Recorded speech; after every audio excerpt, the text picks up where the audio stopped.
Bueno, vamos a meternos de lleno en un argumento bastante potente, una cadena de lógica que si la seguimos paso a paso, plantea un posible colapso total de la doctrina de la Iglesia a la luz del mundo. Acompáñenme a desglosarla a ver cómo se construye esta idea.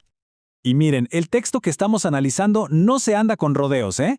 De entrada nos lanza esta declaración tan dramática. Prácticamente nos está diciendo que todo el sistema de creencias está al borde del abismo.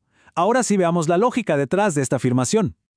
Ok, para poder seguirle el hillo a todo esto, tenemos que empezar por la base, el pilar central sobre el que se sostiene toda la creencia de esta iglesia. Y esa base es justamente la doctrina del apóstol. Y aquí, ojo, porque este es el punto clave de todo el asunto. La doctrina de la luz del mundo, según lo que presenta la fuente, enseña que su apóstol no es solo un líder, no, es un ser humano perfecto, sin mancha, sin pecado. Entender esto es fundamental, porque de esta idea depende todo lo demás. Entonces, hay que pensarlo así. La supuesta perfección del apóstol no es una idea más, es la pieza fundamental del rompecabezas. Es la base que sostiene toda la estructura teológica. Si esa pieza se mueve o se rompe, todo lo demás corre el riesgo de caerse. Muy bien, ahora que tenemos la base, vamos a ver qué es lo que podría hipotéticamente encender la mecha.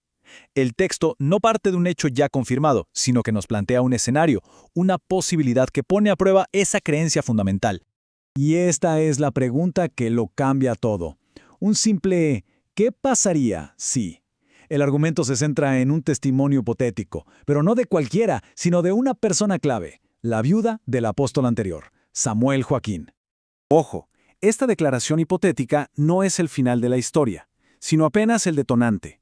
Es como la primera ficha de un dominó gigante que al caer podría arrastrar a todas las demás en una reacción en cadena que ya no se puede parar. Entonces, si esa primera ficha cae, ¿qué pasa justo después? Vamos a ver la consecuencia inmediata de ese testimonio hipotético. Aquí es donde la cosa se pone interesante porque choca directamente con la doctrina que acabamos de ver. Y aquí el choque es inevitable, ¿no? Por un lado, la doctrina oficial exige perfección, dice que el apóstol es sin pecado. Pero por otro, una acusación así implicaría una imperfección gravísima. Según la lógica de este argumento, las dos ideas simplemente no pueden ser verdad al mismo tiempo. Y esto nos lleva a la primera gran conclusión del argumento.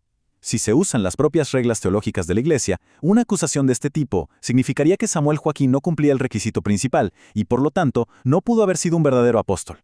Fíjense que no es un juicio externo, es una conclusión que sale de su propia doctrina. Pero esto no se queda en el pasado, ¿eh? El problema, según este análisis, es que esa primera conclusión desata un verdadero efecto dominó que llega hasta el día de hoy, afectando directamente al liderazgo actual de la Iglesia. Esta secuencia lo deja clarísimo. Un paso lleva al otro, de forma lógica. Si se parte de que Samuel no fue un apóstol válido, entonces no tenía ninguna autoridad divina que pudiera pasarle a su sucesor. La legitimidad simplemente se corta de raíz. Y aquí está el meollo del asunto. La autoridad del apóstol actual, Naasón Joaquín, no existe en el vacío. Depende por completo de la legitimidad de su predecesor.